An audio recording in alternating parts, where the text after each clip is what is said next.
Okay, for this video, nandito pa rin tayo sa ating first ever branch ng Royal Garden located at Maharlika Highway, Bulualto, San Miguel, Bulacan. At tingnan nyo po, meron tayo mga tinda dito na pebbles. Ayan, may white, katulad ng pinos ko dati. May itong grayish. Ayan, grayish. Ano po ang benta namin dito? 150.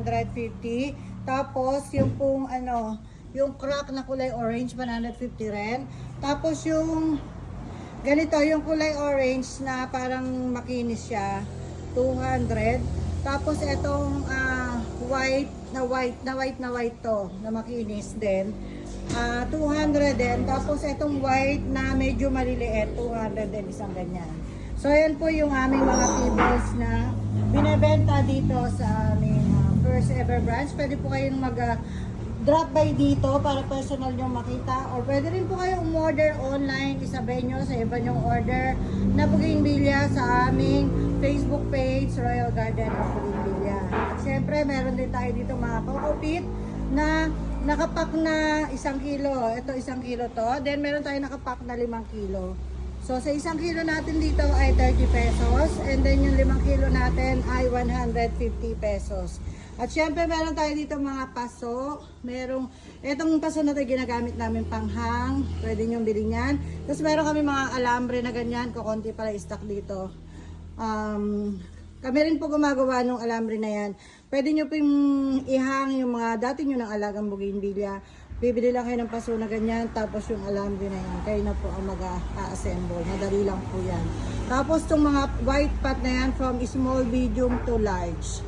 Ayan, meron pa tayo niya na plain color na walang design, white lang siya. Nandun naman sa ating main, hindi pa nadadala dito. Hindi nakapagdala dito. So, yan lang yung stock dito na mga garden accessories. And then dito po, meron tayo ditong garden soil. Meron tong mixture ng cow manure daw po, yung kasama nito. Medyo mabantot siya. Cow manure. Garden soil daw po ito. And then ito naman po ay coco peat. Ito yung nire-repack natin, ginagawa natin per kilo. And ito po mga loam soil. Carabao manure naman po yung kasama niya. Yan. Sa presyo po, message na lang po doon sa ating Facebook page, Royal Garden of Bougainvillea. At syempre meron na rin po tayo mga cement pot. Iba't ibang size, pero hindi ko pa po naaayos yung kanilang mga presyo na nila kasi kumukuha po muna ako ng gagamitin ko, papahakot ko doon sa main. So yung iba titira ko dito para pambenta, kaya lang hindi ko pa nakikita ko alin yung magkakapartner, kaya hindi ko pa po mapresyohan at maipost. So basta po nakuha ko na yung kailangan ko, kasi ang kailangan ko naman po para sa main ay yung malalaki po na ganito. Yan. And then yung maliliit, kukuha rin ako para sa Vietnam RS. So pagka maluwag na dito, hindi kami masyado makagalaw. Puno ito ngayon, naghahakot doon sa close band, papadala ko sa main. So madami yung malalaki na to, papadala ko lahat doon. Kasi madalang lang naman ang bumibili ng malalaki. So ang matitira po dito ay maliliit. Ayan. Ito pa yung mga pebbles natin, sako-sako, ire-repack pa yan. Ayan, dami natin malalaking paso. And syempre, ang dami nating grafted ngayon. Madami tayong stock.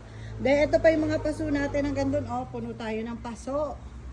And puno rin tayo ng grafted bougainvillea. Isa-isa po natin yung ipopost sa ating Facebook page, Royal Garden of Bougainvillea. Yan, marami na ako na-upload. Lahat ng maganda na yung bulaklak, ina-upload ko na. Yung hindi pa maganda yung bulaklak, teka lang muna. Unahin natin maganda. Ayan, so madami tayong grafted na 3,000 pataas ang presyo. Marami rin tayong paso pero hindi pa natin maibenta dahil hindi ko pa napepresyohan at hindi ko pa napagsasama yung magka-partner kasi lahat yan pinagawaan ko ng stand. So, yan yung ating mga garden accessories, yung ating mga lupa, coco peat, and full stock po tayo dito sa ating first ever branch. Ayan, pwede po kayo mag-drop by dito kasi along the highway to. Pag galing ka na Nueva Ecija, papuntang Manila, madadaanan mo. Pag galing ka Manila, papuntang Nueva Ecija, madadaanan mo. Kasi along the highway po siya. Yan. Ito yung medyo malalaki, hindi pa masyadong mabulaklak.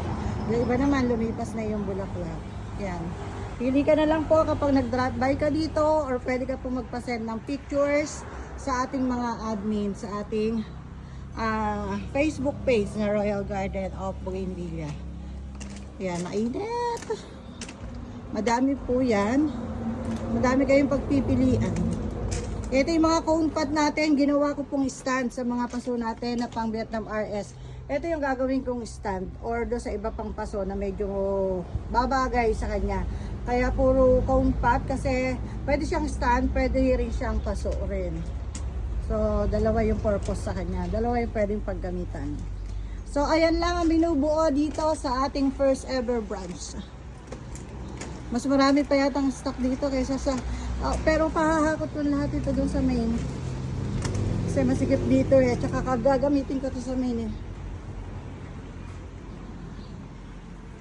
Ayan po, that's all for today's video. Thanks for watching.